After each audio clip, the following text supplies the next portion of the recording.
వచ్చేసానా నేను కూడా? ఆ అందాల లోకానికి మరొకసారి తీసుకొని వచ్చేసారా? నమస్కారం. JVAS re-releasing on May 9th. Jagadeka Veerudu Athiloka Sundari సినిమా విడుదలై 35 సంవత్సరాలు పూర్తి చేసుకుంటున్నటువంటి ఈ తరుణంలో మళ్ళీ సినిమాని రీ-రిలీజ్ చేస్తున్నారు May 9వ తారీఖున. ఈ సినిమాతో ట్రావెల్ చేసిన వాళ్ళకి మాత్రమే కాదు, ఈ సినిమాని చూసిన వాళ్ళకి కూడా అది ఒక ఎమోషన్. మరి మన మెమరీస్ని అలాగే టీమ్ మెమరీస్ని ఒకసారి రిఫ్రెష్ చేసుకుందామా? ఎదురులేని మనిషి సినిమాతో ప్రొడ్యూసర్గా ఈ ఫిల్మ్ ఇండస్ట్రీలోకి ఎంటర్ అయ్యి ఆ సినిమా టైటిల్కి తగ్గట్టుగానే ఎన్నో super duper and blockbuster సినిమాల్ని మనకు అందించి మనందరికీ ఎంతో దగ్గరైనటువంటి జగదేక వీరుడు అతిలోక సుందరి లాంటి సినిమాని అందించిన the great producer Ashwini Dutt గారికి స్వాగతం పలుకుతున్నాము.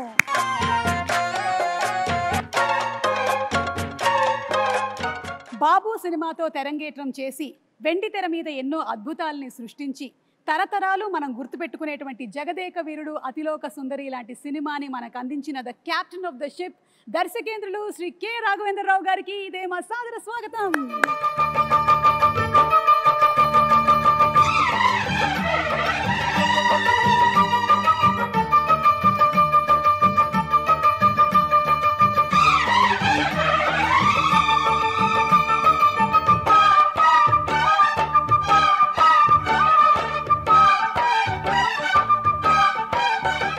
ఒక్కొక్క పాత్రని ఒక మైలురాయిగా మలిచి ఒక్కొక్క సినిమాతో కని విని ఎరగనటువంటి సామ్రాజ్యాన్ని సృష్టించి అప్పటికి ఇప్పటికీ ఎప్పటికీ మనందరి మనసుల్లో జగదేక వీరుడు మెగాస్టార్ చిరంజీవి గారికి ఇదే మా సాదర స్వాగతం, సుస్వాగతం. అదేంటి చిరంజీవి గారు రావట్లేదు? మా అందరి మనసులో పదిలంగా ఎప్పటికీ స్థానాన్ని సంపాదించుకున్న మా మెగాస్టార్ గారికి సాదర స్వాగతం పలుకుతున్నాము.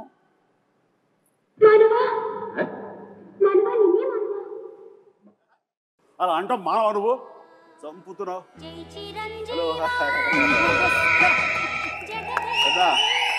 సుఖమాయిట్టుండు. సుఖం సుఖం. ಚೆನ್ನಾಗಿದ್ದೀರಾ? ಚೆನ್ನಾಗಿದೆ. బాగున్నారు కదా? బాగున్నాను. నల్ల ఇరుకంగా? నల్ల ఇరుకే. కేంచో? బాబు కైసా హో యార్? ఓ మై గాడ్, ఇన్ని లాంగ్వేజెస్ లో చిరంజీవి గారు హౌ ఇస్ ఇట్? నాకు ఇష్టమై నేర్చుకోవాలమ్మా. కష్టమై ఈయన చెప్పారు కదా అని చెప్పేసి 35 ఏళ్ల క్రితం నేర్చుకున్నాను. ఎందుకంటే గైడు రాజు అనే క్యారెక్టర్ తోటి. నా పేరే రాజు, ఎం పేర్దా రాజు, మేరా నామ్ రాజు, మై నేమ్ ఈజ్ రాజు, మన భారతంలో కౌరవులు పాండవులు. So the creator of the film K Raghavendra Rao గారు అండ్ జగదేక వీరుడు మా చిరంజీవి గారు అలాగే మా నిర్మాత అశ్విని దత్ గారు ముగ్గురు రెడీగా ఉన్నారు. ఈ సినిమా రిలీజ్ అయ్యి 35 సంవత్సరాలు అవుతున్నటువంటి ఈ తరుణంలో మళ్ళీ రిలీజ్ May 9వ తారీఖున జరగబోతుంది. ఒక్కసారి మెమరీస్ అన్ని రిఫ్రెష్ చేసుకుందామా? ముగ్గురికి మరొకసారి సాదర స్వాగతం పలుకుతున్నాము. Very very hearty welcome and congratulations. Cinema May 9వ తారీఖున మళ్ళీ రిలీజ్ అవుతుంది 35 సంవత్సరాల తర్వాత. How does it feel Raghavendra Rao గారు? ఎలా అనిపిస్తుంది? ఇంద్రలోకం నుంచి ఇక్కడ దిగినంత అందులో అవును, మేము మళ్ళీ ఇంద్రలోకానికి వెళ్తున్నామా, స్వర్గం చూడబోతున్నామా? స్వర్గం అంటే వెంకయ్యనాయుడు గారు అప్పుడప్పుడు అంటూ ఉంటారు, రాఘవేంద్ర గారి సినిమాలు స్వర్గాన్ని పైనుంచి కిందకు దిగుతారని. దాని ఇన్స్పిరేషన్ కూడా ఆ పిక్చర్ గురించే. అలా జగదేకుడికి అసలు మాకు చాలా మెమరీస్ ఉన్నాయి. మా మెగాస్టార్ చిరంజీవి గారు సినిమా విడుదలై 35 సంవత్సరాలు అవుతుంది. మా గ్లామర్లు మారుతున్నాయి కానీ అప్పటికి ఇప్పటికీ ఇంకా పెరుగుతుందే కానీ మా చిరంజీవి గారి గ్లామర్ ఏ మాత్రం తరగటం లేదు. సార్ ఎలా అనిపిస్తుంది May 9వ తారీఖున మళ్ళీ రిలీజ్ అవుతుంది? It's really exciting Suma. And 35 years అయిందా అన్న భావం కలుగుతుంది. ఎందుకంటే ఆ షూటింగ్లో ప్రతి మూమెంట్, ప్రతిరోజు షూటింగ్లో ఉన్న ఎక్స్పీరియన్సెస్, అది ఆన్ స్క్రీన్ కానీ బిహైండ్ ద స్క్రీన్ కానీ సచ్ వండర్ఫుల్ మూమెంట్స్ అనమాట. అవన్నీ ఇప్పటికీ కళ్ళకు కట్టినట్లు ఉన్నాయి. ఇందాక ముగ్గురు గదిలో కూర్చొని అవన్నీ నెమరు వేసుకుంటుంటే నిన్న మొన్న జరిగినట్లు తప్ప 35 years అలా పాస్ అయిపోయింది. అండ్ అశ్విని దత్ గారు, మీ feeling of releasing on May 9th? కళ్ళబడ నీళ్ళు వస్తున్నాయి అమ్మా, ఆనంద బాష్పాలు. ఇది గ్రేట్ వెంచర్. చిరంజీవి గారికి, రాఘవేంద్ర గారికి జన్మలకి రుణపడాలి. చిరంజీవి గారు అండ్ శ్రీదేవి గారు ఆ కెమిస్ట్రీ, ఆ ఆన్ స్క్రీన్ ప్రెజెన్స్, అసలు ఆ ఎనర్జీ వేరే లెవెల్. మీరిద్దరూ కలిసి చేసినటువంటి అంటే పేరుగా చేసిన ఫస్ట్ సినిమా నేనా చిరంజీవి గారు ఇది? ఫస్ట్ అని చెప్పాలి కానీ నిజానికి ఫస్ట్ కాదు. దానికి ముందు నా బిగినింగ్ ఆఫ్ మై కెరీర్లో తను ఇంకా బాంబేకి షిఫ్ట్ అయ్యి అక్కడ స్టార్గా సూపర్ స్టార్గా ఎస్టాబ్లిష్ అవ్వకముందు రాణి కసర రంగం అనే ఒక సినిమా చేశాను మన టిఎల్వి ప్రసాద్ డైరెక్షన్లో, వాసిరాజు ప్రకాశం గారు అబ్బాయి. అండ్ ఆ సినిమా తర్వాత మళ్ళీ మన గురువుగారి డైరెక్షన్లోనే మోసగాడు అనే సినిమాలో సోహన్ బాబు హీరోగా, అందులో అమ్మాయి డ్యూయల్ క్యారెక్టర్, ఒకటి కొంచెం వ్యాంపిష్గా ఉంటుంది, ఒక అమ్మాయి చాలా బుద్ధిమంతురాలు. ఆ వ్యాంపిష్గా ఉన్న అమ్మాయి పక్కన చేశాను. అది ఇద్దరికైపు ఒక సాంగ్ కూడా పెట్టారు ఆయన మాకు. బట్ అక్కడ చిన్న శాంపుల్గా వదిలేరు, దాన్ని పెద్ద ఎత్తున ఈ సినిమాలో కుదిరింది. చెప్పాలంటే ఈ సినిమా చేస్తున్నంతసేపు నాకు పాత సినిమాలన్నీ మైండ్ నుంచి పోయింది. ఈ సినిమా ఫస్ట్ సినిమా అన్నంతగా ఇన్వాల్వ్ అయ్యాం, ఫస్ట్ సినిమా అన్నంతగా జెల్ అయ్యాము, ఆ కెమిస్ట్రీ కుదిరింది, అలా ఇన్వాల్వ్ అయ్యాం. ఆడియన్స్ కూడా ఆ సినిమాలు ఉన్నాయా అంటే ఇప్పుడు నేను చెప్పాను కాబట్టి వాళ్ళు గుర్తించుకోవాలి తప్ప వాళ్ళ దృష్టిలో కూడా ఇదే ఫస్ట్ సినిమా అనుకోవచ్చు. ఎగ్జాక్ట్లీ. సో రాఘవేంద్రరావు గారు ఈ థాట్ మీకు ఎలా వచ్చింది అసలు? ఈ సినిమా ముందు జగదేక సుందరం ముందు వరుసగా 3 సినిమాలు ఫెయిల్ అయినాయి. ఒంటరి పోరాటం, రుద్రనేత, అగ్ని అయిపోయింది, రాఘవేంద్రరావు పని అయిపోయింది. నెక్స్ట్ సినిమాలు చేయడం. ఆ టైంలో దత్ గారు ఒక లైన్ వినిపించారు. అందరికీ ఏంటంటే ఆయన ఇప్పుడు ఫ్లాప్లో ఉన్నారుగా చేయరన్నారు. ఇండస్ట్రీలో చాలామంది అనుకున్నారు అప్పుడు. అది చేయటానికి చాలా ధైర్యంగా ఫ్లాప్ అయినా సరే నేనే చేయగలను అని చిరంజీవి దత్తు గారు ఒప్పుకున్నందుకు ముందు it is it's very emotional scene. చెప్పాలంటే దీనికి ఈయన ఆనెస్టీకి, ఈయన సిన్సియారిటీకి నిజంగా శిరస్సు వంచి నమస్కరిస్తున్నాను. ఆ టైం లోపల ఈ కథ, మూల కథ అనేది దత్తు గారి దగ్గరికి వచ్చినప్పుడు ఆయన చాలా లైక్ చేసి నాకు వినిపించారు. నాకు అయిన తర్వాత మేమంతా కలిసి డైరెక్టర్ గారు రాఘవేంద్ర గారి కదే అనుకుంటుండగా ఆయనగా నేను కానీ కొంతమంది బయట నుంచి ఆయన ఇప్పుడు ఇదిలో ఉన్నారు, బాపయ్య గారు బెటర్ కదా, లేకపోతే ఇంకొకరు బెటర్ కదా అని అంటుంటే అస్సలు ఇద్దరు తిరగబడ్డావు, ఇలాంటి సలహాలు ఇవ్వకండి మీకు. అండ్ మాకు అటు ఈయన ఉండాలి, ఇలాంటి కథకి, సోషియో ఫ్యాంటసీకి, అటు మా ఇద్దరిని జస్టిఫై చేయడానికి, ఆ రిచ్నెస్ కనబరచడానికి the one and only director Raghavendra garu తప్ప ఎవరి వల్ల కాదు. రాఘవేంద్ర గారు వద్దు అనుకుంటే టోటల్ సినిమాయే వద్దు అన్నారు. ఇది నేను చెప్పింది. అలా జరిగింది మా ఇద్దరి మధ్య డిస్కషన్ అండి. ఇంకా అక్కడి నుంచి మీరు విజృంభించారు. ఇంకా అంటే ఈ జనరేషన్కి ఇది చాలా పెద్ద ఇన్స్పిరేషన్ చిరంజీవి గారు. ఎందుకంటే ఈ రోజుల్లో ఏదైనా ఒక సినిమా ఫ్లాప్ అయ్యింది అంటే ఆ డైరెక్టర్కి ఆ తర్వాత నెక్స్ట్ ఒక్కొక్కసారి వచ్చేటువంటి అవకాశం ఉంది, కానీ కొన్నిసార్లు వచ్చేటువంటి అవకాశం చాలా తక్కువ. అలాంటిది రాఘవేంద్రరావు గారు చెప్పినట్టుగా ఒక 3 సినిమాలు వరుసగా ఫ్లాప్ అయిన తర్వాత కూడా రాఘవేంద్రరావు గారే కావాలి అని పట్టుబట్టి ప్రొడ్యూసర్ అండ్ హీరో నిలబడడం అనేది it's something great that this generation should take as an inspiration. ఒక మనిషి టాలెంట్ని ప్రీవియస్ సినిమా ఫ్లాప్లు అవి డిసైడ్ చెయ్యవు. ఆ కథాంశంలో ఎక్కడో ఏదో చిన్న తప్పిదం జరుగుతుంది కాబట్టి అది ఫెయిల్ అయ్యేమో తప్ప ఆ వ్యక్తిగతంగా ఆ టాలెంటెడ్ పర్సన్స్, ఆ టాలెంటెడ్ హీరో, ఆ టాలెంటెడ్ డైరెక్టర్ వాళ్ళు ఎప్పుడూ ఫెయిల్ అవ్వరు. అందుకని హిట్ అయినా ఫ్లాప్ అయినా ఆ కంటెంటే తప్ప మనుషులుగా ఇంత విజయాలు చూసినటువంటి మనుషులుగా, ఇంత ప్రజాదరణ పొందినటువంటి టెక్నీషియన్స్గా, ఆర్టిస్టులుగా వీళ్ళు ఎప్పుడు ఫెయిల్ అవ్వరమ్మా. ఆ నమ్మకం మాకు. ఈ సినిమా ఆ టైంలో ఆయన కొంచెం నిరుత్సాహంగా అన్న టైంలో ఈ సినిమా కథాంశం ఆయన తీసుకెళ్ళినప్పుడు కానీ వెనకాల మేము ఉండి ఎస్ రండి సార్ అన్నప్పుడు ఆయన ఎంతగా విజృంభించారంటే, ఎంతగా ప్రతి ఫ్రేము ఎలాగ చెక్కారంటే, ఎలాగ కథలో అందరినీ ఇన్వాల్వ్ చేసి అందరి ఇన్పుట్స్ ఎలా తీసుకున్నారు అంటే అది నేను మాటలు చెప్పలేను. అంత ఇదిగా చేసుకున్నారు. అంటే నన్ను కూడా కూర్చోబెట్టారు. అండ్ ఎవరు ఏమి చెప్తారో, ఏ మంచి బిట్టు చెప్తారో అని దాదాపుగా 15-20 మంది రైటర్స్ నాకు తెలుసు. 1 month. 27 మంది రైటర్స్ అని విన్నాను చిరంజీవి గారు. నేను 27 మంది రైటర్స్ అని 27 విన్నాను. మంది ఏవో చిన్న కథ, లేకపోతే ఒక చిన్న టర్నింగ్ పాయింట్, ఒక చిన్న టిడ్బిట్, ఒక కామెడీ సెటప్ చెప్పిన వాళ్ళు కొంతమంది, అందరి ఇన్పుట్స్ తీసుకుని ఈయన చక్కగా దాన్ని పొందుపరిచిన విధానం కానీ, దాన్ని రాబట్టిన విధానం కానీ, తను తెరకెక్కించిన విధానం కానీ నా భూతో నా భవిష్యత్తు. అదే జగదేక వీరుడు అతిలోక సుందరి. అండ్ 27 మంది రైటర్స్ తో పాటు మీరు కూడా ఒక 35 డేస్ కూర్చున్నారని విన్నాం. 35 days అండి. నేను కూర్చున్నాను. అది ఆయన గొప్పతనం. అంటే మా మధ్య ఈగోలు లేవు అనడానికి, ఎవరి నుంచి ఏమొస్తుందో మనకు అది ఉపయోగపడుతుందన్న ఆయన విస్తృత భావం, అది నన్ను కూడా కూర్చోబెట్టాలి చేసింది. అండ్ నాకు తెలిసింది నేను మాట్లాడాను. అట్లాగా అందరం కంట్రిబ్యూషన్ తోటి వచ్చింది. జగదేక వీరుడు అతిలోక సుందరి అనేటువంటి సినిమా మీకెన్నో మెమరీస్ని ఇచ్చాయి. అలాగే మాకు కూడా ప్రేక్షకులుగా ఎన్నో మెమరీస్, అంటే కొంతమందికి స్కూల్ టైంలో ఉండేటువంటి మెమరీస్, కొంతమందికి కాలేజ్ టైము, కొంతమంది ప్రేమలో పడ్డారు, కొంతమంది పెళ్లి చేసుకున్నారు. సో అందుకని ఈ సినిమా రిలీజ్ అవుతున్నటువంటి ఈ తరుణంలో అందరూ ఒక్కసారి రీఫ్రెష్ చేసుకుంటున్నారు. అందులోనూ సినిమా 3Dలో రిలీజ్ అవుతోంది. So we are more than happy. ఎందుకంటే చిరంజీవి గారిని మరింత దగ్గరగా చూడొచ్చు, శ్రీదేవి గారిని మరింత దగ్గరగా చూడొచ్చు. ఓకే, సో ఈ సినిమాలో 6 పాటలు, అండ్ 6 పాటలు సూపర్ డూపర్ హిట్. ఇది చాలా అరుదుగా జరిగేటువంటి ఫినామినా ఈ రోజుల్లో అయితే. అండ్ ఇళయరాజా గారి మ్యూజిక్ సిట్టింగ్స్ ఎలా ఉండేవి? ఫిల్మ్ ఇండస్ట్రీకి మ్యూజిక్లో ఒక కొత్త సౌండ్ వినిపించింది మొట్టమొదటి ఇళయరాజా గారు. అప్పటి వరకు ఒక టైప్ ఉన్నది.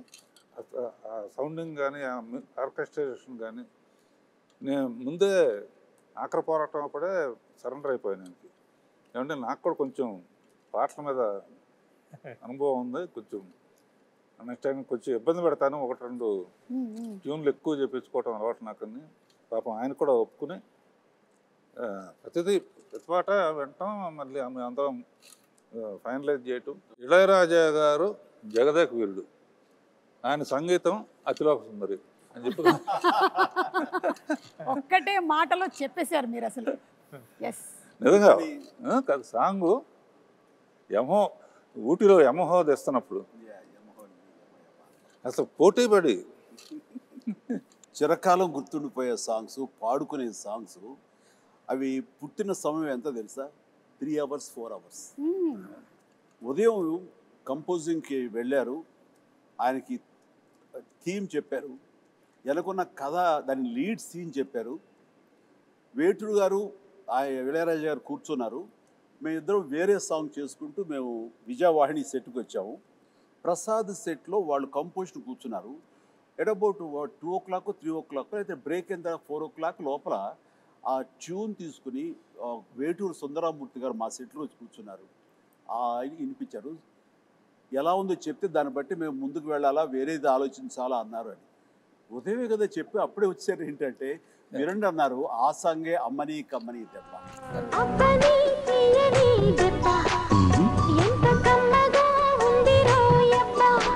సాంగ్ ఎండలో తీసాం, అబ్బని తీయని దెబ్బ.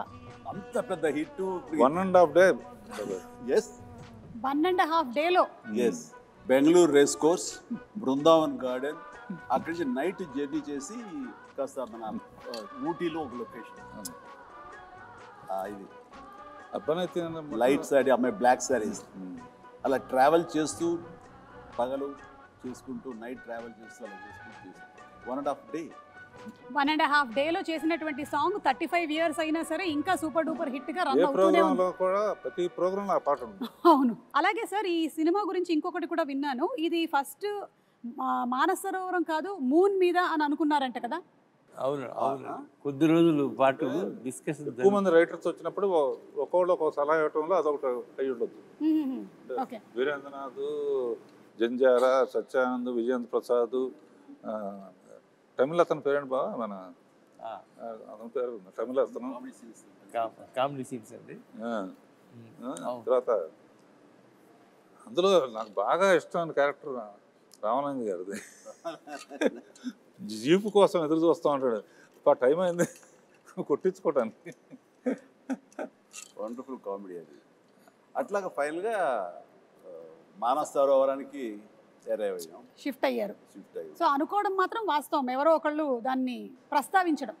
అంటే రకరకాల ఇద్దరు ఎక్కడ కలిస్తే బాగుంటుంది దాని మీద ఇందాక డైరెక్ట్గా చెప్పినట్టుగా మూన్ మీద అయితే ఎలా ఉంటుంది, ఇక్కడి నుంచి అవసరంతో నాకు డబ్బులు అవసరం, బాగా పడిపోయిన ఒక అమ్మాయిని ట్రీట్మెంట్ ఇవ్వడం కోసం ఆ డబ్బులు కావాలంటే ఎవరో ఒక సైంటిస్ట్ ఇచ్చిన ఆఫర్కి నేను చంద్రలోకం మీదకి వెళ్తే అక్కడ శ్రీదేవి కనపడితే అక్కడ సహజంగానే స్లో మోషన్లో నడుస్తూ ఉంటుంది కాబట్టి అదొక అందాలు వచ్చి దేవతలాగా తీయచ్చు అనేది ఉంది. కొన్నాళ్ళు పోయిన తర్వాత ఇంకెక్కడైనా బెటరా అని చెప్పేసి సో అట్లా అందరూ అనటంలో నేను కూడా ఒక మాటగా మానస సరోవరం అప్పుడే చైనీస్ వాళ్ళ వాళ్ళ కంట్రోల్ నుంచి జనరలైజ్ చేసి ఇండియన్స్ కూడా రావచ్చు అని అన్నారు. మన పూర్వం జగదేక వీరుడు అనే ఒక సినిమా ఉంది రామారావు గారి, అందులో దేవతలు మానస సరోవరం దగ్గర దిగుతారనే ప్రతీతి ఉంది. సో ఆ రోజు ఆ ప్యానల్ డిస్కషన్లో నేను అప్పుడే చూసిన ఈ న్యూస్ని వాళ్ళందరి ముందు చెప్తే అక్కడ దిగితే అయితే బాగానే ఉంటుంది. ఎందుకంటే ఇప్పటికి కూడా కొంత మానస సరోవరం వెళ్ళి అక్కడ స్టార్స్ దిగుతుంటే అవే దేవతలు అనుకుంటూ వాటిని దర్శనం చేసుకుని వచ్చే నమ్మకం ఇప్పటికీ ఉంది. అదైతే మోస్ట్ రిలవెంట్గా ఉంటుందని దాని మీద అందరం కలిసి ఏకాభిప్రాయం వచ్చి ఎస్ మీరు అన్నమాట మీరు అందరూ అక్కడ మానస సరోవరం దిగుతున్నారు కదా, రేపొద్దు తెర మీద చూపిస్తా చూడండి ఛాలెంజ్ అంటూ ఈయన అన్న మాట నేను ఇప్పటికీ మర్చిపోలేను. చూస్తుంటే కనుక ఆ స్వర్గాన్ని ఆ మొత్తం మానస సరోవరాన్ని ఒరిజినల్ అందాలు కూడా అంత ఇదిగా ఉండవు.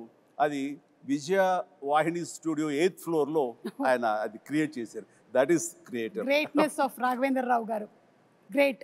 అండ్ అలాగే చిరంజీవి గారు అంటే ఈ రోజుల్లో మీరు నిజంగానే ఒక పెద్ద ఇన్స్పిరేషన్ అని చెప్పడానికి ఇంకొక రీజన్ ఏంటంటే మాకు తెలిసింది మీరు 105 జ్వరంతో కూడా సాంగ్ని ఒక 3 to 4 days వర్క్ చేసి కంప్లీట్ చేసి అండ్ ఆ తర్వాత వెళ్ళి హాస్పిటలైజ్ అయ్యారని విన్నాము. అది ఏ సాంగ్? అది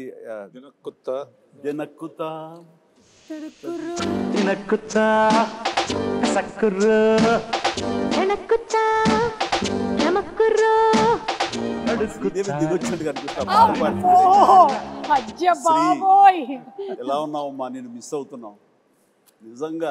ఈ ఈవెంట్లో ఈ రిలీజ్లో నువ్వు లేకపోవడం అనేది మా అందరిలోనూ విపరీతమైన లోటుగా అనిపిస్తుంది. ఈ క్షణం నిన్ను మనస్ఫూర్తిగా తలుచుకుంటూ నీకు నివాళులు అర్పిస్తూ ఈ ప్రోగ్రాము ఈ రిలీజు వీళ్ళ పర్మిషన్ తీసుకుంటున్నాను, వాళ్ళ కాదనరు. ఆ మహాతలికి తనకి ఇది అంకితం ఈ రిలీజ్.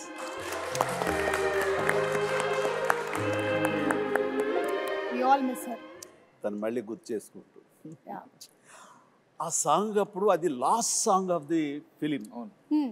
అది ఆల్మోస్ట్ May 9th రిలీజ్ అంటే కనుక ఎగ్జాక్ట్లీ 10 days ముందు ఇది సాంగ్ పెట్టారు, లాస్ట్ సాంగ్. నాకు ఏదో ఒంట్లంతా నొప్పులతోటి ఫ్యూరిష్గా అనిపిస్తుంది. అయినా సరే first day shooting, second day shooting, ఇది సెట్ సాంగ్ కాబట్టి ఇంకా బాగా తీయాలని ఎక్కువ మంది పెట్టారు కాబట్టి ఇది ఒక 4-5 days ఎక్స్ట్రా షూటింగ్ జరిగింది.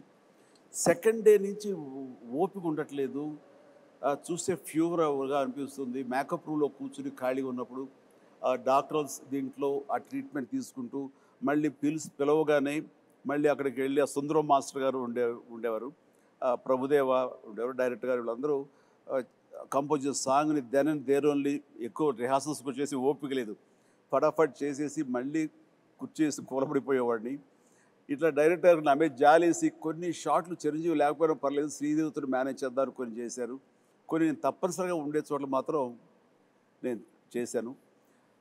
అండ్ ఎంత ఓపికగా చేశానంటే నేను గుర్తుందో లేదు బాబాయ్, ఏదో ఒకటి మేనేజ్ చేద్దాం, ఒక 2 days రెస్ట్ తీసుకో, తర్వాత డే అండ్ నైట్ చేసేద్దాం అని కూడా అంటే 2 days ఏమో ఈ జ్వరం ఏం జ్వరమో ఎలా ఉంటుందో తెలియదు. అండ్ ప్రొడ్యూసర్ ఆయన ఫేస్ చూస్తుంటే పాపం ఆయన కూడా రెస్ట్ తీసుకోవాలంటే అనుకుంటారు. ఇది ద బెస్ట్ రిలీజ్, అందరూ హాలిడేస్, మే మంత్ చాలా మంచి రిలీజ్, ఇది పోగొట్టుకోకూడదు, ఇది అందరితో పాటు నాకు నష్టమే కాబట్టి ఆ నష్టాన్ని అధిగమించాలంటే కొంచెం కష్టపడాలి అనుకున్నాను. అండ్ చేసేసాను, అయిపోయింది. చేసిన తర్వాత కట్ చేస్తే లాస్ట్ షాట్ ఏం చేశాను తెలీదు, అయిపోయింది, వైండప్ చేశారు, గుంపుగా కొట్టారని తెలియదు కానీ ఇక్కడ డామ్ అని పడిపోయాను. మళ్ళీ స్పృహలోకి వచ్చేసరికి నేను విజయ హాస్పిటల్ అంటే విజయ వాహిని స్టూడియోకి రోడ్డు దాటితే విజయ హాస్పిటల్ అనేవాడు, ఇది కోడంబాకం దగ్గర. అండ్ అక్కడ వెళ్ళి జాయిన్ అయ్యారు. 2 days తర్వాత స్పృహలోకి వచ్చారు. ఆ జ్వరం ఏంటంటే మలేరియా. ఓ ఓ దారుణమైనటువంటి ఇది. కానీ అంటే అలా అలా చేయాల్సి వచ్చింది, చేయాలి అంతే. నేను వెళ్ళి రెస్ట్ తీసుకుంటాను, మీరు రిలీజ్ పోస్ట్పోన్ చేసుకోండి అంటే నా మీద ఉన్న ఇష్టంతో, అభిమానంతో, నిజమే జెన్యూన్ కారణం కాబట్టి ఎవ్వరూ కాదనే పరిస్థితి కాదు. కానీ నో, ఆ ప్రొఫెషన్కి న్యాయం చేయాలి అంటే నేను ఖచ్చితంగా కష్టపడాలి. అదేదో పర్వాలేదు నాకు అంటే ఓపిక ఉన్నంత వరకు లాస్ట్ మినిట్ వరకు చేసేసి ఫినిష్ చేసాం. అలాగే హీరోకి ప్రొడ్యూసర్కి మధ్యలో ఉండాల్సినటువంటి రిలేషన్షిప్ ఈ జనరేషన్ మిమ్మల్ని చూసి నేర్చుకోవాలి. ఒక హీరో ప్రొడ్యూసర్ని ఎలా గౌరవించాలి, ప్రొడ్యూసర్ హీరోని ఎలా చూసుకోవాలి అనేది మీరిద్దరూ you have set an example. దీని గురించి మీరు ఏమైనా? చిరంజీవి గారు ఒక మహానటుడు, మహా మనిషి. అన్నీ ఆలోచించి అన్ని నిర్ణయాలు తీసుకున్నారంటే దానికి ఎదురు లేదు. జగదేగుడు అతిలోక సుందరి తీసిన తర్వాత 2, 3, 4 ఆటోమేటిక్గా వెళ్ళిపోయింది. అది ఆయన గొప్పతనానికి, ఆయన మంచితనానికి నిదర్శనం. దీన్ని కాంట్రడిక్ట్ చేస్తూ మాట్లాడతానండి. దీన్ని నేను పూర్తిగా ఒప్పుకోనిది. నేను ఇండస్ట్రీకి వచ్చిన తర్వాత దత్తు గారి మాటలో కానివ్వండి, ఇతర సీనియర్ ప్రొడ్యూసర్ మాటలో కానివ్వండి, మా రాఘవేంద్ర గారి మాటల్లో కానివ్వండి, నందమూరి తారక రామారావు గారు ఆ మహానటుడు ప్రొడ్యూసర్కి ఎంత విలువిస్తారు, వాళ్ళు ఎంత బాగా చూసుకుంటారు, ఒక బిడ్డల్లా చూసుకుంటారు. చిన్న వయసులో వచ్చేటువంటి కాలేజీ స్టూడెంట్గా వచ్చేటువంటి అశ్విన్ దత్ గారు మొట్టమొదటిగా సినిమా తీయాలి రామారావు గారితో అంటే ఆయన బచ్చాగాడి నువ్వేంటి నాతో సినిమా తీసేది అని అనలా. ఆయన ఈయనలో ఉండేటటువంటి ఆ ఎంతూజియాజం, చెయ్యాలన్న తపన ఆయనకి గ్రహించి అలాగే తప్పకుండా చేద్దామంటే ఒక బిడ్డలాగా వాత్సల్యం చూపించారు. ఆ చూపించడం, సినిమాలు తీయటం, ఈయన ప్రొడ్యూసర్ని చేయటం కాకుండా ఆయన చూపించిన ప్రేమకి ఆయన బ్యానర్ వైజయంతి మూవీస్ అనే బ్యానర్కి రామారావు గారు ఊదింది పెట్టారంటే ఈయన హీరోలకు ఇచ్చేటటువంటి తండ్రి లాంటి ఆయనకి ఇచ్చిన విలువ, ఆయన వీళ్ళ బిడ్డలాగా చూసుకున్న విలువ, ఇవన్నీ వింటుంటే మాలాగా వచ్చేవాళ్ళకి మేము ఎంత ఇదిగా ప్రొడ్యూసర్లు గౌరవించుకోవాలని ఆయన నుంచి మేము నేర్చుకున్నాం.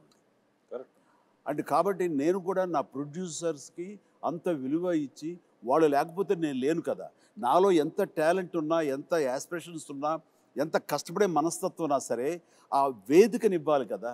అలా ఇచ్చేవాళ్లే తల్లిదండ్రులు, వాళ్లే దర్శక నిర్మాతలని మనస్ఫూర్తిగా నేను నమ్మే ఆంజనేయ స్వామి సాక్షిగా నేను నమ్ముతాను. అందుకే వాళ్ళకి విలువిస్తాను. నాకు వాళ్ళ ఈ పొజిషన్లో ఉండడానికి కారణం అడవి రాముడు, ఎన్టీ రామారావు గారు. ఆయనతో 12 సినిమాలు చేశాను. బాబాయ్ బాబాయ్ అని పిలుస్తాను. ఇలాంటి హిట్స్ ఈయనతో 14 చేశాను. అందులో ఎప్పుడు అందాలలో అహో మహోదయం అంటే గుర్తుకొస్తూ ఉంటుంది. గుర్తుకొచ్చి వాళ్ళిద్దరూ ఆ పైనుంచి అమ్మాయి రావటం, ఈయన గైడ్గా రావటం. అందులో పర్టికులర్గా హైలైట్ ఇళయరాజా గారి హ్యాట్స్ ఆఫ్ అనిపిస్తుంది ఏంటంటే, ఒక దండకం లాంటిది జై చిరంజీవి అని ఒక పాటలాగా చేసి అందులో, ఎందుకంటే హీరో అనేవాడు గబుక్కున వెళ్ళి తెచ్చుకోవచ్చు. ఒక పాటలో పిల్లలు పాడుతూ ఉంటాం ఆంజనేయ స్వామి జై చిరంజీవి అని, మనిషి పేరు కూడా చిరంజీవి కనుక, ఆంజనేయ స్వామి చిరంజీవి కనుక జై చిరంజీవి పాడుతూ ఉంటాం. ఎట్రకట్లో మంచు కొండల్లో స్కేట్ అవటం, గిట్ అవటం, స్కీయింగ్ చేయటం అంత తేలిగ్గా మొక్క దొరికేసిన, పైగా అట్నుంచి ఆవిడ రాబోతుంది. సో అంతమంది రావటం చూపించాం. ఆ ఫస్ట్ టైం కలవటం, అక్కడ కలవటానికి ఇంత శ్రమ పడితే వాళ్ళ కోసం ఒక దేవకరిని కలవటం అనేది మ్యూజిక్ కానీ ఒకళ్ళనొకళ్ళు చూసుకోకుండా టోటల్గా జరగదు. మొత్తం ఒకే చోట ఉంటాం, బట్ హైడ్ అండ్ సీక్ లాగా ఉంటుంది. ఎవరు ఒకళ్ళొకరు కలుసుకొని చూసుకోరు, కానీ ఆ పాటలో ఇద్దరి మధ్య ఒక లవ్ స్టోరీలా తీశారు.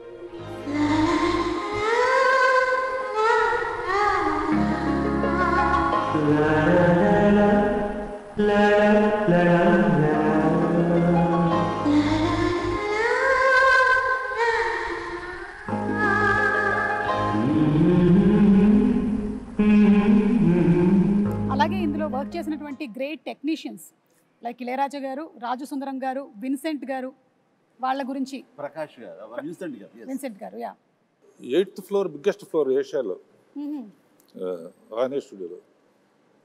న్యాయంగా అయితే కాశ్మీరో ఎక్కడికో వెళ్ళి తీయాలి. అవసరం లేదు, వీళ్ళు క్రియేట్ అంటే సబ్జెక్ట్ అయిన తర్వాత విన్సెంట్ గారు ఎక్కడున్న మహానుభావుడు, ఒక్క గ్రాఫిక్ షాట్ లేదమ్మా. 8th ఫ్లోర్ సరే, మెగా ప్రొడ్యూసర్, మెగా హీరో, అప్పటికి మెగా సూపర్ ఫస్ట్గా సుప్రీమా దత్కార్ ప్రొడక్షన్ అంటే 8th ఫ్లోర్ ఫుల్గా మంచుకొండలాగా చేసేస్తామని చలంగారు కదా ఆర్ట్ చేస్తే, ఈయన ఒక్కో షాటుకి విన్సెంట్ గారు షాట్ చెప్పిన తర్వాత ఆయన పని ఏదో ఆ పాలిథిన్ పేపర్ తీసుకుని కెమెరా ముందు పాలిథిన్ పేపర్ పెట్టి అది ఒక చిన్న మంచు గుహలాగా ఆ పక్కన చిన్న వ్యాజలను తీసుకుని లెన్స్కి ఎడ్జెస్లో గ్లో రావడం కోసం గ్లో రావడం వ్యాజన్ పూసి చేసేవాడు. అది నేకెడే చూస్తే ఏంటది ఆయన ఇలా చేసుకుంటున్నారని, బట్ కెమెరాలో చూస్తే అప్పుడు ఇంకోటి లేవుగా, మన మానిటర్స్ లేవు. వాళ్ళు చూస్తుంటే ఇది ఒక అద్భుతమైన మంచు గుహలో నుంచి కెమెరా పెట్టి ముందుకు ట్రావెల్ అవుతున్న ఫీలింగ్ ఇచ్చేవాడు. అత్యద్భుతం అట్లా. అండ్ అన్నిటికీ మించి శ్రీదేవి టోటల్గా ఇంకా ఇక్కడ ఉండటం లేదు, వాళ్ళ నాన్నగారు పిలిచారు కాబట్టి లిబరలైజ్ అయ్యి వెళ్ళిపోతుంది పైకి. అది మేము పెట్టిన హట్ ఏదైతే ఉందో అది ఓపెన్ అయ్యి అందులోంచి ఆ అమ్మాయి పైకి వెళ్ళిపోవడం చూస్తుంటే, ఈ రోజుల్లో ఆ షాట్ తీయాలి అంటే ఎన్ని కోట్లు ఖర్చు అవుతుందో నాకు తెలియదు, కానీ దానికి ఆయన నో టైం, మార్నింగ్ స్టార్ట్ చేసి ఈవినింగ్ లోపలికి తీశారు. ఇప్పటికీ ఆ షాట్ అత్యద్భుతమైన షాట్. రేపు 9వ తారీఖు అందరూ చూస్తారు ఇది. అలాంటి కొన్ని విజువల్ వండర్స్ గ్రాఫిక్ లేకుండా చేసిన ఎన్నో షాట్స్ ఉన్నాయి. Super sir. అలాగే రాజు సుందరం మాస్టర్ గురించి, ప్రభుదేవ సడన్గా ఒకసారి సుందరం మాస్టర్కి అసిస్టెంట్గా వచ్చాడు. ప్రభుదేవ పని నుండి వెళ్ళాల్సి వస్తే అబ్బని తీని దెబ్బ కొట్టి ప్రభుదేవాన్ని పెట్టి మనం లైట్గా లైట్ మూమెంట్స్ ఉండాలని చెప్పి రిహార్సల్ చేసి ప్రభుదేవ ఫస్ట్ సాంగ్ అబ్బని తీని దెబ్బ. అందరూ ఒకసారి వచ్చేటారు, సుందరం మాస్టర్ వచ్చేటారండి. బెంగళూరు రేస్ కోర్స్ దగ్గర ఆయన కనిపించాడు కదా, అప్పుడు లేడా? అక్కడ ఉన్నారు, ఫస్ట్ తోట ఉందే, అవును, అక్కడి నుంచి వెళ్ళిపోయారు. ఓకే, గ్రీన్ హౌస్, ఆ రెడ్ శారీ కట్టుకుని అక్కడ ఉన్నారు. ఎక్కడో ఒక కపుల్ ఆఫ్ డేస్ వచ్చేసాయని అబ్బాయికి ఇచ్చారు. వీడు చాలా బాగా చేశాడు. అంటే తన మీద నాకు చాలా నమ్మకం అండి. దీనికంటే ముందు లంకేశ్వరుడు అనే సినిమా, ఆ తర్వాత రాజా విక్రమార్క, ఈ సినిమాలప్పుడు తను చాలా చిన్న కుర్రాడు. నేను వాడిని నిశ్చితంగా చూస్తుంటే అద్భుతమైన టాలెంట్ అనిపించింది. వాడితోటి మనం చేయించుకుంటే మనం కొత్తగా కనబడతాం. అంటే old wine and new bottle ఎప్పుడు అలాగే చేస్తుండేవాడు, ముఖ్యంగా డ్యాన్సుల విషయంలో. అలా చేసిన తర్వాత సార్ అటు చిన్నవాడు సార్, వాడికి ఏం తెలుసు సార్ అని సుందరం మాస్టర్ అనేవాడు. లేదు మాస్టర్ వాడిని పెట్టండి అని చెప్పేసి, వాడికి వీసా కూడా రాని అంత చిన్నవాడు, 16 ఏళ్ల వయసు. అప్పుడు నేను మలేషియా తీసుకెళ్ళి ఒక సాంగ్ ఇచ్చాను, ఏది స్టువర్ట్పురం పోలీస్ స్టేషన్. అప్పుడు స్టార్ట్ అయింది. ఆ తర్వాత నుంచి 2-3 సినిమాలు ఇందా చెప్పానుగా, లంకేశ్వరుడు కానీ కానీ అయింది. ఆ తర్వాత ఇందులో అత్యద్భుతంగా చేశాడు, కన్నడ మొగుడు చింపేశాడు. అట్లాగా అతని టాలెంట్ని ఫస్ట్ ఐడెంటిఫై చేసి ఎంకరేజ్ చేసింది వాళ్ళ నాన్నగారు. భయపడితే కూడా, సుందర మాస్టర్ భయపడితే కూడా నేను తనని ఎంకరేజ్ చేయడం జరిగింది.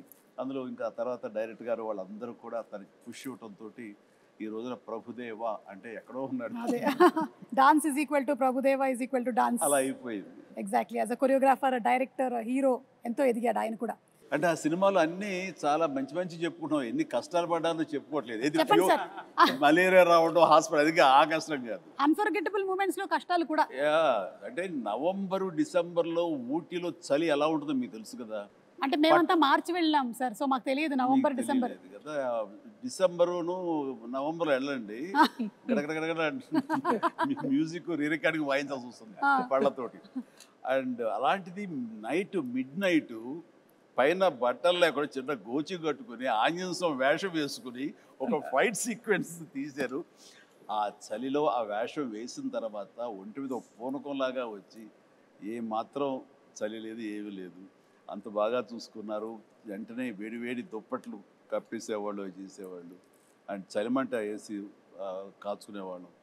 It is nice. అన్ని రకాల మంచి అసలు 35 ఏళ్ళు అయిందంటే అసలు నమ్మొద్దే అట్లా అన్ని కంటికి గుర్తున్నాయి. అదే నా ముందు మాట. అంటే మీ ఎవరికి కూడా అంత ఏజ్ కూడా కాలేదండి, అది ప్రాబ్లం. నీలాగా ఒక సుమకు తప్ప. రావేంద్ర గారు మీకేమైనా అన్ఫర్గెటబుల్ మూమెంట్స్ లేదంటే ఇలాంటి ఎక్స్పీరియన్సెస్ ఏమైనా ఉన్నాయా? ఇంకా ఒకటి గ్యారంటీగా చెప్పగలను, ఇలాంటి హిట్ మళ్ళీ రాదు. ఎన్ని పిక్చర్లని రావచ్చు కానీ. ఎందుకంటే చాలా సినిమాలు హిట్ అవుతున్నాయి, బట్ భయంకరమైన తుఫానులో చెట్లు విరిగిపోయి అన్ని థియేటర్లు మునిగిపోయి అన్ని థియేటర్లు మూసేస్తే జనం వెళ్ళట్లేదని చెప్పేసి తెచ్చినట్టు ఫైర్ ఇంజిన్ తెప్పించి నీళ్లు బయటికి తోడుతూ వీళ్ళు కుర్చీల మీద కాళ్ళు వేసుకుని కింద నీళ్లు సినిమా చూశారు, ఎంజాయ్ చేశారు. ఈ చరిత్ర మళ్ళీ ఇంతకన్నా ఎక్కువ డబ్బు రావచ్చు, కానీ తుఫాన్ కూడా రావాలిగా. తుఫాన్ రావాలి. అదొకటే కాకుండా ఒక చోట శ్రీకాకుళం రాఘద్రాలో ఎరగదీశారు. మా బాసుని సూపర్ తీశారు. తమాషా ఏంటి, మా బాసుని ఎరగ తీసేశారు మీరు అని. నెక్స్ట్ ఏమన్నా సార్ మీకు విషయం తెలిసి చెప్పంటారా అంటుంది. ఏంటి ఈ సినిమా ఎవరైనా సరే 3 సార్లు చూడాలంటే అన్నాడు. 3 ఏంటి లెక్క, 2 అనొచ్చు లేదా 10 అనొచ్చు. 3 ఏంటి లెక్క అంటే ఒకసారి మా బాస్ చిరంజీవి గారికి వస్తుంది చూడాలండి, ఒకసారి శ్రీదేవి ఎట్లా చేస్తుందో చూడాలి, ఒకసారి ఇద్దరు కలిసి ఎట్లా చేస్తారో చూడాలి. ఆడియన్స్లోకి వెళ్తే కానీ అసలు ఆ విషయం తెలియదమ్మా మనకి. నిజంగా ఇప్పుడు ఆలోచించి రేపు రిలీజ్ అయిన తర్వాత పాట చూడు యమహో కానీ దాన్ని చూస్తే ఎవరితో ఎగ్జాక్ట్లీ వాడు అంటే ఇప్పుడు రిలీజ్ అయ్యి ఇక్కడే కూర్చుని వాళ్ళు మాట్లాడటం కాదు, కామన్ మ్యాన్ ఏమనుకుంటున్నాడు. కామన్ మ్యాన్ హీరోని గుండెల్లో పెట్టుకు చూసుకుంటాడు.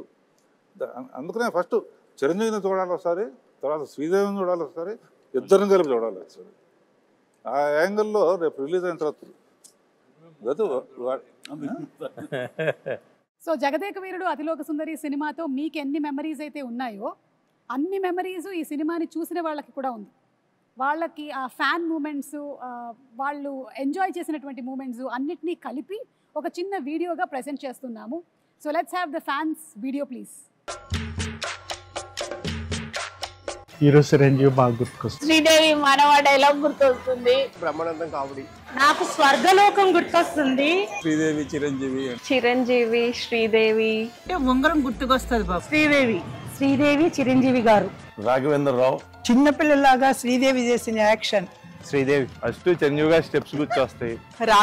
రాజు అనే అదొక డైలాగ్ గుర్తొస్తుంది. ప్రియతమా అబ్బని తీయని దెబ్బ. ప్రియతమా అబ్బని తీయని దెబ్బ. జై చిరంజీవా. ప్రియతమా. నా పేరే రాజు. నాకేమో జై చిరంజీవ. నా పేరే రాజు. జై చిరంజీవి జగదేక వీర. అబ్బనే తీయని దెబ్బ. అమరీష్ పురి.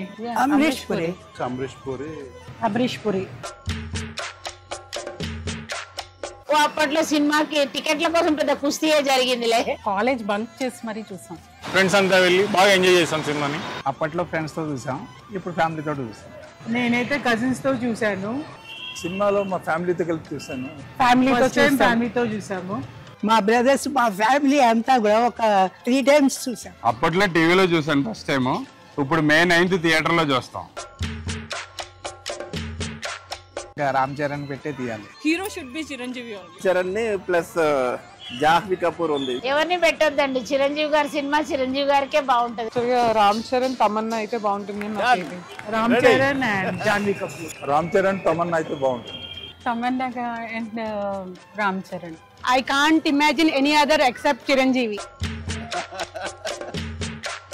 అది ఇప్పుడు వచ్చినా సరే స్క్రీన్ లోకి చూడటానికి రెడీగా ఉన్నాం. 35 years తర్వాత మన జగదేవి రాజులోకంగా రిలీజ్ అవుతుంది కాబట్టి చూడాలని కోరుకుంటున్నాను. ఎప్పుడెప్పుడు రిలీజ్ అవుద్దా, ఎప్పుడెప్పుడు థియేటర్కి వెళ్ళి చూద్దామా, ఇంకా పోనకాలం లోడింగే అక్కడ ఫ్రెండ్స్ అందరితో.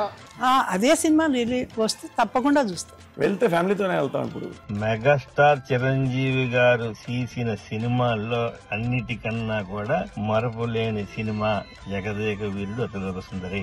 నేను మా హోల్ ఫ్యామిలీ ఫ్రెండ్స్ అందరినీ లాక్కొని వెళ్తాను. ఎందుకంటే ఐ బిలీవ్ దట్ ఈ మూవీ ఈ జనరేషన్ వాళ్ళు చూడాలి. ఈ టైమ్స్ మూవీస్ కూడా బీట్ చేస్తుంది. అది మళ్ళీ రేపు May 9 రిలీజ్ అవుతుందంటే దాని గురించి వేయగలిగితే వెయిట్ చేస్తున్నాం. కంపల్సరీగా ఆ రోజు మార్నింగ్ షోలో చూస్తున్నాం. జై చిరంజీవి. అంటే కొన్ని సినిమాలకి కొన్ని క్వశ్చన్స్ అడిగారంటే కొన్నిటికి సమాధానం దొరకదు, పిల్లని ఎవరు ఏంటి అని. కానీ ఈ సినిమా విషయంలో ప్రతి ఒక్కటి, ఇది మాత్రమే కాదు, అడిగితే చిరంజీవి గారు అబ్బని తీయని దెబ్బలో ఫస్ట్ వేసుకున్న షర్ట్ కలర్ ఏంటి, శ్రీదేవి గారి శారీ కలర్ ఏంటి, దాంతో సహా చెప్పగలిగిన వాళ్ళు చాలామంది ఉన్నారు అంటే అది అతిశయోక్తి కాదు. అలాంటి ఇంపాక్ట్ క్రియేట్ చేసింది ఈ cinema. So that's the fan video. ఇంకా చాలా ఉన్నాయి కానీ కొన్ని క్లుప్తంగా తీసుకొని వచ్చి చూపించడం జరిగింది. చాలా మంది ఎదురు చూస్తున్నారమ్మా. ఎస్, ఎందుకంటే ఆ టైంలో చూడని వాళ్ళు టీవీలో చూశారు. ఈ సినిమా పెద్ద స్క్రీన్ మీద చూడాలండి. కరెక్ట్. మా హాస్టల్లో అందరూ నాకన్నా బాగా చిన్నవాళ్ళు, 28-25 ఏళ్ళ వాళ్ళు. వాళ్ళందరూ ఎగిరి గంతేస్తున్నారు ఎప్పుడు చూడాలని. ఎందుకు టీవీలో చూసాము, ఎన్నిసార్లు చూసినా కూడా ఫస్ట్ డే ఫస్ట్ షో జనంలో చూడాలి అని డిసైడ్ చేసుకున్నారు. అలా మామూలు సినిమాల్లో ఉండే వాళ్ళే చూడాలనుకుంటా ఉంటే మరి ఆడియన్స్కి ఎలా ఉంటుంది? డబుల్ ఎంతూజియాజంగా ఉంటుంది. సో అలా కాదు, అది వాళ్ళు అంటుంటే నాకు స్ఫురణకు వస్తుంది. కట్టప్ప బాహుబలిని ఎందుకు చంపాడు అని ఒక లీడ్ క్యూరియాసిటీ పెంచి పార్ట్ 2కి అది దోహదపడింది. అందరూ ఆ ట్రాప్లో ఉండి ఆ ఆలోచనతో వెయిట్ చేశారు. ఆ జగదేక వీరుడు అతిలోక సుందరిలో చిరంజీవి ఇసిరేసినటువంటి ఆ రింగుని చేప మింగింది. ఆ తర్వాత రింగ్ ఏమైపోయింది, అంత ప్రభావితం ఉన్న రింగు, అంత ప్రభావం ఉన్న రింగ్ ఏమైపోయింది అని క్వశ్చన్ మార్క్ వేసి వదిలితే టేక్ 2 జగదేక వీరుడు అతిలోక సుందరి 2 ఎప్పుడో వచ్చి ఉండేది. మార్కెటింగ్ స్ట్రాటజీ అక్కడ జస్ట్ మిస్ అయ్యాం.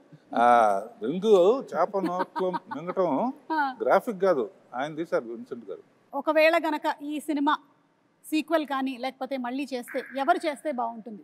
ఇంకా డౌట్ ఎందుకండి, నేనే అని అనలేను.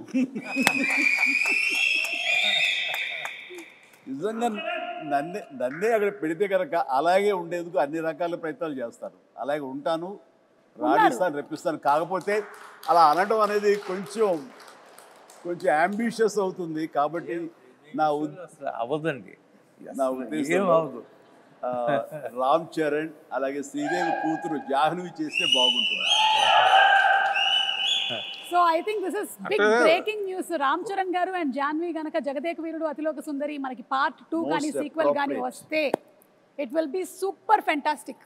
సో ఇప్పుడు అందరి నెక్స్ట్ జనరేషన్ వాళ్ళు ఈ జగదేక వీరుడు అతిలోక సుందరి చేస్తే, అంటే జాహ్నవి, రామ్ చరణ్ అండ్ అనుకుంటే నా ప్రొడ్యూసర్గా వాళ్ళ కూతుళ్ళు అనుకుంటే వీణ పర్యవేక్షణ ఉండాలి, ఖచ్చితంగా ఒక నిఘా ఉండాలి. వాళ్ళ అల్లు డైరెక్ట్ చేసి సరిపోతుంది.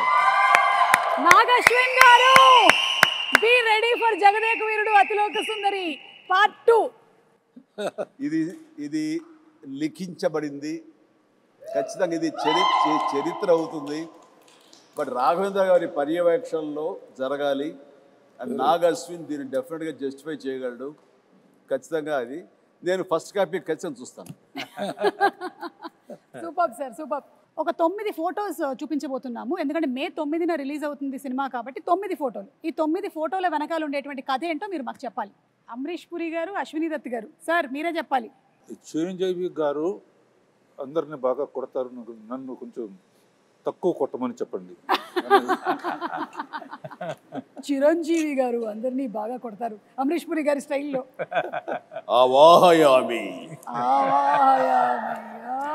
ఎంత ఇస్తావు దత్తు అని నాకు అనిపిస్తుంది. దత్ గారు ఇంత ఇస్తానంటున్నారా? ఇంత ఇస్తానండి. దత్ గారు మీకేమైనా గుర్తుందా? నాకు గుర్తులేదు కానమ్మా, చిరంజీవి గారు చెప్పిందే కరెక్ట్, ఇంతే ఇస్తానండి. Okay, picture number 2. 105 డిగ్రీల జ్వరాన్ని కూడా లెక్క చేయకుండా నటించి మే 9వ తేదీన చిత్రం విడుదల కావడానికి కారకుడైనటువంటి సుప్రీం చిరంజీవి నిజంగా చిత్ర జగదేక వీరుడు, మనసున్న మహా మనిషి. ఇది కిందది కూడా చూస్తానండి. ఇది విన్నావా? విజయవాడలో ₹6.50 టికెట్ మొదటి రోజున మ్యాట్నీ షో 210 రూపాయలకి బ్లాక్లో అమ్మారట. ₹6 టికెట్ 210కి అమ్మారట. సమ్ 3.14 crores ఆఫ్ టికెట్స్ అంట అమ్ముడిపోయింది అప్పట్లో. Highest in all time record Jagadeka Veerudu Athiloka Sundari. అంటే శ్రీదేవి నాకు ఒక గిఫ్ట్ ఇచ్చింది, ఒక chess, very small chess board with అప్పుడు అది ఎలక్ట్రానిక్, అది బట్ ఫిజికల్గా మనం లిఫ్ట్ చేసి పెట్టి తప్ప టచ్ ప్యాడ్ లా కాదు. పెడుతుంటే అది కౌంటర్ మళ్ళీ వెయిట్ చేస్తుంది. మనకి కంప్యూటర్ ఆడుతుంది ఒక్కోసారి, లేదంటే తను ఇంగ్లాండ్లో ఎక్కడో కొనుక్కుందంటే తీసుకొచ్చి నాకు గిఫ్ట్ ఇచ్చింది. అండ్ నాకేదో ఇప్పటికీ నా దగ్గర ఉండాలి, మరి అది గుర్తు రావట్లేదు ఎక్కడుందో. ఖాళీ సమయంలో మీ ఇద్దరం కూర్చుని ఆడుతుంటే అనవసరంగా పెద్ద ఆయన వచ్చి డిస్టర్బ్ చేస్తాను. నేను నాను అవాయామి అన్నాడు మహాన్. కానీ ఇద్దరు స్వర్గస్థులు అయ్యారు. వాళ్ళ ఆత్మకి నిజంగా శాంతి చేకూర్చాలి. గొప్ప స్నేహపూర్వకంగా చేసాము ఈ సినిమా. ఆ సీన్స్ గారు ఆయన కూడా wonderful artist, wonderful human being అండి బాబా. అక్కడ ఉన్నటువంటి చిరంజీవి గారికి ఇక్కడ ఉండే చిరంజీవి గారికి ఏమైనా డిఫరెన్స్ ఉందా? Nothing at all. That is our megastar Jagadeka వీరుడు.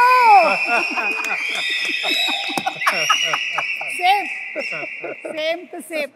అంటే it is not an easy thing Chiranjeevi garu. ఇన్ని సంవత్సరాల పాటు ఆ స్టార్డమ్ మీది అలాగే కంటిన్యూ అవుతూ మీరు ఇప్పటికీ అన్ని సినిమాలు చేస్తూ చిన్నపిల్లల దగ్గర నుంచి పెద్దవాళ్ళ వరకు అందరూ మిమ్మల్ని ఇలా లైక్ చేస్తూ ఉన్నారంటే hats off to you. Great. First షాటా సార్? ఎగ్జాక్ట్లీ. అండ్ ఆ క్యాసినో సీన్ షూట్ చేశారా సార్? ఏమండి? ఆ క్యాసినోకి వెళ్తారు. క్యాసినోలోకి వెళ్తాం కదా, వెళ్ళి అర్ధచంద్రాకారం ఒక కట్అవుట్ ఉంటుంది, దాని వెనకాల ఫోటో దిగితే అది ఎంత ఇంపార్టెంట్ సీన్ అంటే ఆ ఫోటోలో మేమందరం ఉంటాం. నేను పిల్లలు శ్రీదేవితో కలిపి దిగిన శ్రీదేవి గాయబ్ అయిపోతుంది, ఉండదు. ఎందుకు ఉండదు అనే దాని మీద మాకు ఫస్ట్ క్లూ, ఈ అమ్మాయి ఏమన్నా మానవ కన్య కాదా, ఇది అసామాన్య కన్య అనే డౌట్ వస్తుంది. అది సినిమాకి చాలా కీలకమైన సీన్ తర్వాత. కరెక్ట్. అండ్ అమ్మాయి మామూలు మనిషి కాదు అని నా రికలెక్షన్స్లో ఇది ఒక రికలెక్షన్. అది ముహూర్తం షాట్గా పెట్టారు, అక్కడ ఫైట్ అది చేయటం బాగుంది. ఊటీలో సీన్ ఇదేనా సార్? ఇదేనమ్మా నేను చెప్పిన సీన్. చలికి వణుకుతూ, అదేమో వీళ్ళందరూ అనుకుంటున్నారు చిరంజీవి ఆవేశంతో వణుకుతున్నాడు ఫైట్గా అనుకుంటారు, అది లోపల చలికి వణుకుతున్నారు. ఏదో మ్యాచ్ అయిపోయింది, కుదిరిపోయింది. నేను మటుకు షాల్ వేసుకుని ఉన్నాను చూడ లాస్ట్లో. అదే మీరు షాల్ వేసుకుని ఉన్నారు. మీరు షాల్ జస్ట్ టవల్ లాగా వేసుకుని ఉన్నారు, కానీ మీరు కూడా ఏమి షాల్ కప్పుకొని లేదు. అది ఇదేమో బేర్ బాడీ. ఆ చలి అసలు మామూలు చలి కాదు. అప్పుడు ఆంజనేయ స్వామి గెటప్ వేసిన మేకప్ అండ్ స్టిల్ ఇక్కడే ఉన్నాడు. ఒకసారి వచ్చి కనిపించవయ్యా శివ. ఆ మేకప్ వేసి ఆ చేతులు అతను వేయాలి. మీ దగ్గర ఉండేటువంటి ఆర్టిస్టుల్ని, అలాగే మీ దగ్గర ఉండేటువంటి టెక్నీషియన్స్ని చిరంజీవి గారు మీరు ఎలా గౌరవిస్తారు అని, అలాగే మీతో పాటు ఇన్ని సంవత్సరాల పాటు ఒక టెక్నీషియన్ ట్రావెల్ చేశాడంటే అది నిజంగా మీ పెద్ద మనసుకి తార్కాణం. వస్తుంది ఇప్పుడే ఆ గెటప్ వేసిన ఆంజనేయ స్వామి గెటప్ వేసిన పంచుకుట్టిన షాజీ ఇక్కడే ఉన్నాడు.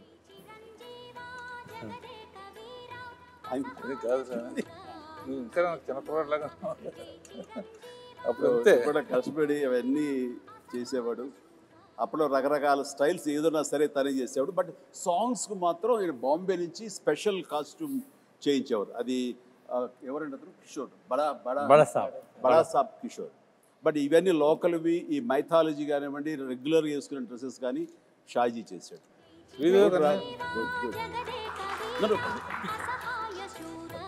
షాజీ గారు కంగ్రాచులేషన్స్ అండి. మీకు కూడా 35 సంవత్సరాలు పూర్తవుతుంది. మే 9న మీరు ఫ్యామిలీతో కలిసి వెళ్ళి సినిమా చూడండి. అంటే ఇది కూడా ఫస్ట్ డే ఆఫ్ షూటే, ఎందుకంటే అదే కాస్ట్యూమ్స్ లో ఉన్నారు కాబట్టి మేబీ అనుకుంటున్నాను. మీరే సార్, మీరే. The handsome, the most wanted director Raghavendra Rao గారే. కింద మన మనోడు, కింద మన స్టిల్ ఫోటోగ్రాఫర్ శ్యాము. ఇందులో ఆయన ఎక్కడ విన్సెంట్ గారు కెమెరా, ఆయన కెమెరా తోడు పక్కన చెప్తాడు, పర్యవేక్షణతో ఆయన okay. Real director of photography ఆయన. వ్యూ చేసేవాళ్ళు ఆపరేటర్, కెమెరామెన్, అసిస్టెంట్గా ఎవరికి ఇచ్చేస్తారు. నేను ఎవరికో ఏదో చెప్తా, విఎస్ రెడ్డి ఉన్నాడు కో డైరెక్టర్. ఇక్కడికి వచ్చేసరికి అదే ప్రియతమ సాంగ్ ఇది, గోల్డ్ ఫాయిల్ తోటి ఉన్న సెట్ ఆ పార్ట్ అది. ఇక్కడికి వచ్చేసరికి సినిమా అద్భుతంగా వచ్చేస్తుంది, హిట్ వచ్చేస్తుంది నమ్మకం ప్రతి ఒక్కరు ఏర్పడిపోయింది. అందులో మా అందరి మొహం ఓవర్ కాన్ఫిడెన్స్ ఉంటుంది. ఇక్కడ రాఘవేంద్రరావు గారు శాలువా కప్పుకొని కూర్చొని ఉన్నారు ఊటీలో, మాకు అర్థమవుతుంది ఆ చలి. మీరు సెలెక్ట్ చేసిన యమయమ అందం సాంగ్. యమహో నీ యమయమాందం చెలరేగిల్దియగ దిగతాపం.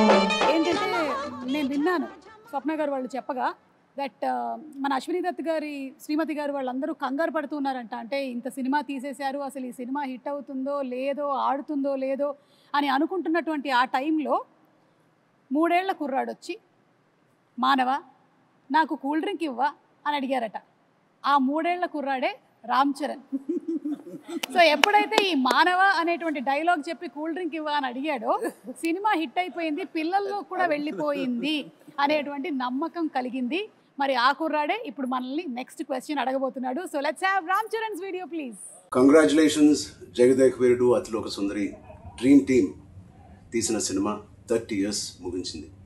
నేను డ్రీమ్ టీమ్ అని ఎందుకు అంటున్నానంటే అశ్విని దత్ గారు, ఇళయరాజా గారు, రాఘవేంద్రరావు గారు, ఎండమూరి గారు, విన్సెంట్ గారు, పరుచూరి బ్రదర్స్ గారు, ఇంతమంది లెజెండ్స్ ఇలా ఒక సినిమా కోసం కలవడం అనేది ఎప్పుడు జరగలేదు, నా బహుశా జరగదు కూడా. అందునే మా జనరేషన్ అందరూ వీళ్ళని డ్రీమ్ టీమ్ అంటారు. నాకు చిన్నప్పుడు మెమరీస్, బహుశా నాకు హనుమాన్ మీద భక్తి ఎప్పుడు మొదలైందో తెలియదు, కానీ ఖచ్చితంగా నేను చెప్పగలుగుతాను జై చిరంజీవ జగదేక వీర సాంగ్ నుంచి మొదలైంది ఏమో. It's most memorable film. మా జనరేషన్కి, మా ముందు జనరేషన్లో చాలా మంచి ఫ్యాంటసీ ఫిల్మ్స్ వచ్చినాయి, కానీ నాకు గుర్తుండే first magical adventure romantic film Jagadeka Veerudu. And అని మెమరీస్ ఎన్నో ఉన్నాయి ఆ సినిమాలో, మాట్లాడుకునే సీన్స్ కానీ అవన్నీ. బట్ ఆఖరిలో దేవకన్యగా వెళ్ళిపోతున్న శ్రీదేవి గారు మామూలు మనిషిగా మారిపోవడానికి ఆ రింగ్ తీసి వాటర్లో పడేసినప్పుడు ఒక చేప మింగేస్తుంది. మాకు తెలుసుకోవాలని ఉంది ఆ రింగ్ ఏమైంది, ఆ చేప ఏమైంది. 30 సంవత్సరాలు అయింది, మా ఎవరికి తెలియదు. ఇప్పుడు ఆ రింగ్ ఎక్కడ ఉంది, ఆ చేప ఎక్కడ ఉంది, దీనికి జవాబు ఒక్కలే ఇవ్వగలుగుతారు, మిస్టర్ నాగశ్విన్ గారు. నాగశ్విన్ మా జనరేషన్కి త్వరలో ఒక మంచి జవాబు ఇవ్వాలని డిమాండ్ చేస్తున్నాం, అడగట్లేదు. Thank you so much. అంటే లైక్ ఫాదర్ లైక్ సన్. ఇది తెలియకుండా నేను అన్నమాట ఇది. Exactly absolute no clue. ఇందాక అనుకుంటా నెక్స్ట్ జనరేషన్ సినిమా చేసి ఎవరెవరు ఏంటి అన్నప్పుడు సార్ ఆన్సర్ చాలా సింక్ లో ఉంది.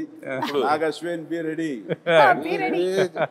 Like father like sun Chiranjeevi గారు ఏదైతే చెప్పారో అదే రామ్ చరణ్ రిపీట్ చేశారు.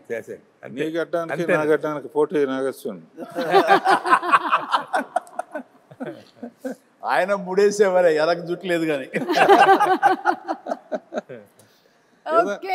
ఏదైనా మే 9 మళ్ళీ ఫ్రెష్గా ఇంతకుముందు తీసాను అనుకోకుండా వెళ్ళి చూడబోతున్నాను.